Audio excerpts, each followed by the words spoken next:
اٹھ گئی آرزو بی بی، کھل گئی مہارانی کی آنکھ۔ ارے ابھی وقت ہی کیا ہوا ہے، صرف صبح کے 7 ہی تو بجے ہیں، ابھی سو جاؤ، ابھی تک تمہارا سورج طلوع نہیں ہوا بی بی۔ تائی امی اسے جلی گھٹی سناتے ہوئے باہر آئیں۔ تائی امی میں تو صبح سے جاگ رہی ہوں، آپ کمرے سے نکلی ہی نہیں شاید، اس لیے آپ کو پتہ نہیں چلا ہوگا۔ آرزو دھیمی آواز میں منمنائی۔ چٹاخ، پٹی سی لڑکی، تو مجھے غلط کہتی ہے؟ تائی امی غصے سے آگ بگولا ہوئی، اس کے منہ پر تھپڑ مار گئی۔ نہیں تائی امی، میں نے آپ کو غلط نہیں کہا، آرزو روتے ہوئے بولی۔ 2 ٹکے کی لڑکی، تو مجھ سے زبان لڑاتی ہے؟ ماں باپ خود تو مر گئے، اسے میرے سر باندھ گئے، نہ کام کی نہ کاج کی، دشمن اناج کی۔ چل بی بی، راستہ ناپ اپنا، فٹافٹ ناشتہ لگا یہاں۔ اور تانیہ کو جگہ، تائی امی اسے حکم جھاڑتی اندر کی طرف چلی گئیں اور وہ تانیہ کے کمرے کی طرف آئی۔ آپ بھی اٹھ جائیں، بہت وقت ہو گیا ہے، آرزو نے تانیہ کو جگاتے ہوئے کہا۔ منحوس کہیں کی، کتنی بار کہا ہے صبح صبح اپنی گندی شکل مت دکھایا کر مجھے، اب سارا دن برا گزرے گا۔ کس نے بھیجا ہے تجھے میرے کمرے میں؟ امی نے، آج ان کی خبر لیتی ہوں میں، کتنی بار منع کیا ہے صبح صبح اسے میرے کمرے میں نہ بھیجا کریں، لیکن پھر منہ اٹھا کے آ جاتی ہے یہ، ایک تو پیدا ہوتے ہی اپنے ماں باپ کو کھا گئی، دوسرے ہمارے گلے پڑ گئی ہے۔ تانیہ کے چلانے کی آواز باہر آ رہی تھی۔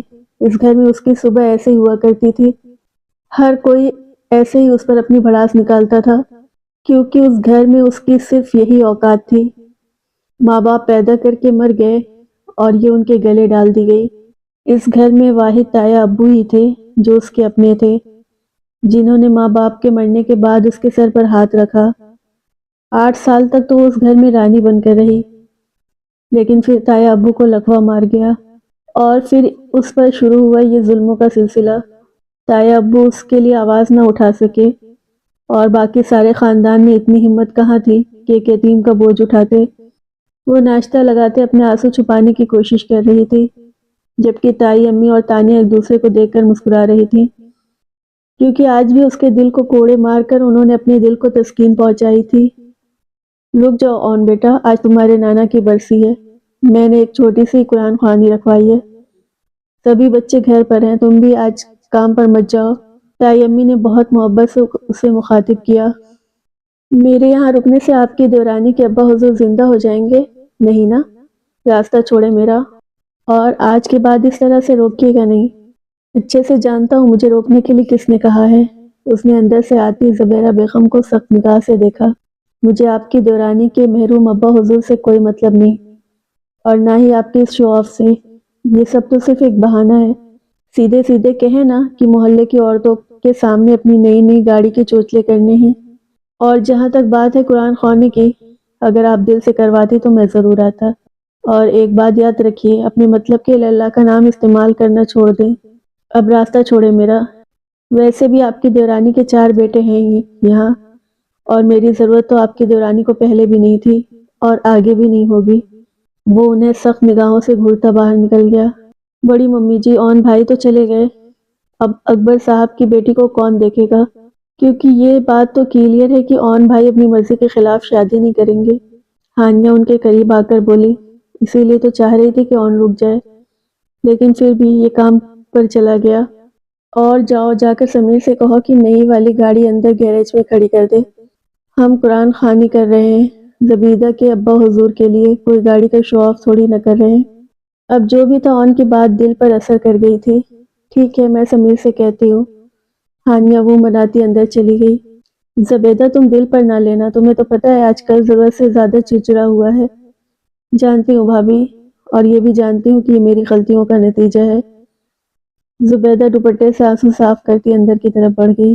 رشتہ ہمیں منظور ہے، اور ایک بات سن لو، ایک پھوٹی کوڑی نہیں ہے میرے پاس دینے کے لیے۔ رضیہ سامنے بیٹھے شبیر کو دیکھتے ہوئے بولی، ارے رضیہ آپا، مجھے کچھ نہیں چاہیے، مجھے تو بس آرزو چاہیے، بس اس دل میں آرزو کی آرزو ہے، پوری کر دو نا۔ وہ اپنے سینے پر ہاتھ رکھے لوفرانہ انداز میں بولا، ارے تو رشتہ پکا سمجھ، تیری بہن تیری خواہش کو ضرور پورا کرے گی میرے بچے۔ لیکن ماموں ابو مانیں گے اس رشتے کے لیے؟ تانیہ نے قریب ہو کر پوچھا۔ وہ کون ہوتا ہے نہ ماننے والا، خود تو بستر پر پڑا ہے اور کچھ نہیں کہہ سکتا. تم بالکل پریشان مت ہو، میری طرف سے یہ رشتہ پکا ہے اور اس کی فکر مت کرو. عثمان سے میں بھی جا کے بات کر لوں گی، تم بس نکاح کی تیاریاں کرو. رضیہ کہتے ہوئے اندر کی طرف آ گئی. بدبخت عورت، تمہاری ہمت کیسے ہوئی میری بچی کا نکاح طے کرنے کی؟ عمر دیکھی ہے اس کی، 40 سے اوپر ہے.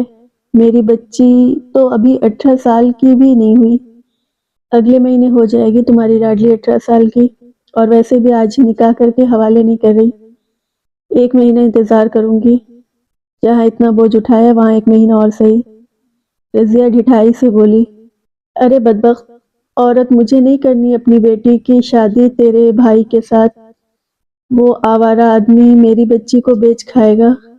میں اپنی بیٹی کی شادی ایسے انسان سے کروں گا جو اس کے قابل ہوگا. تایا ابا غصے سے بولے.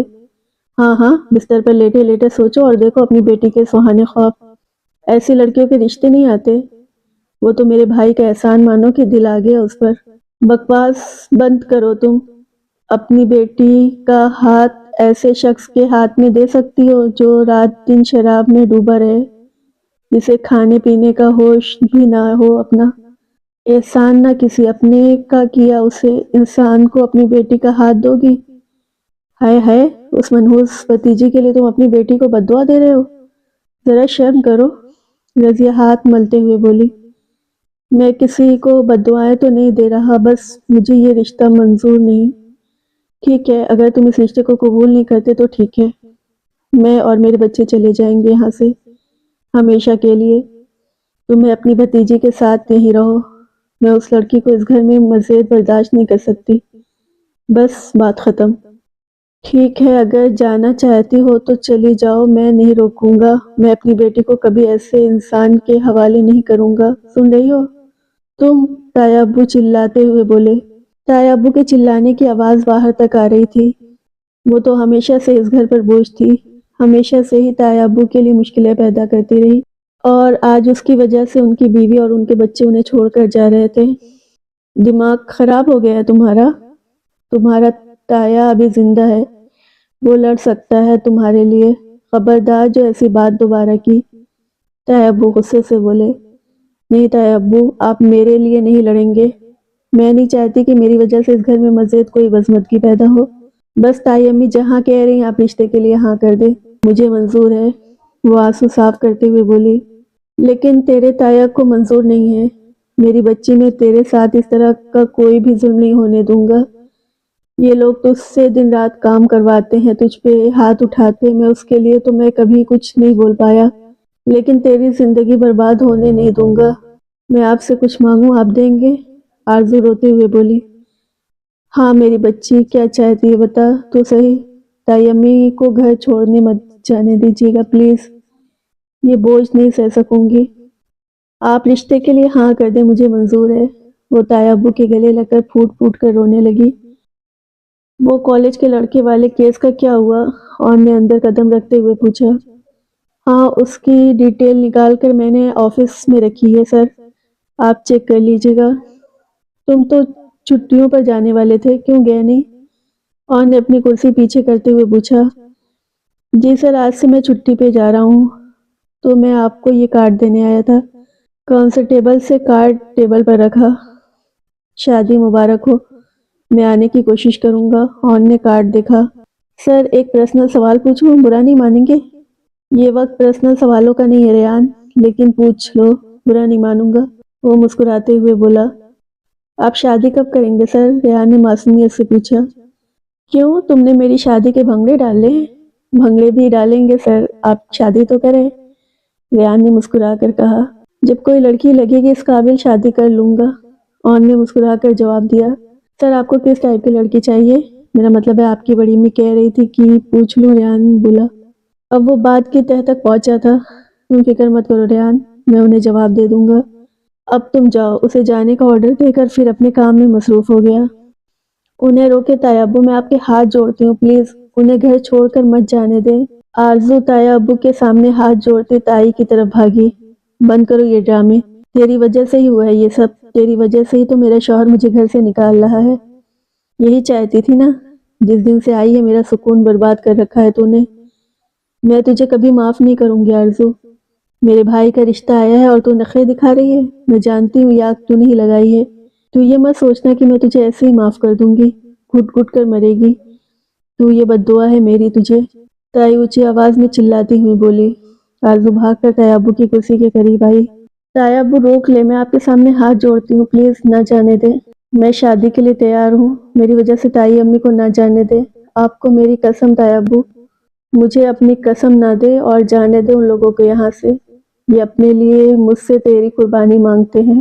تائی ابو، میں آپ کو اپنی قسم دے چکی ہوں، اب آپ کچھ نہ بولیں گے۔ آرزو بھاگتے ہوئے تائی کے قریب آئی۔ خدا کے لیے میں بشیر ماموں سے شادی کروں گی، آپ گھر سے نہیں جائیں۔ میں شادی کے لیے تیار ہوں، آپ بے شک آج ہی بلا کر میرا نکاح پڑھا دیں، پر آپ گھر مت چھوڑ کر جائیں۔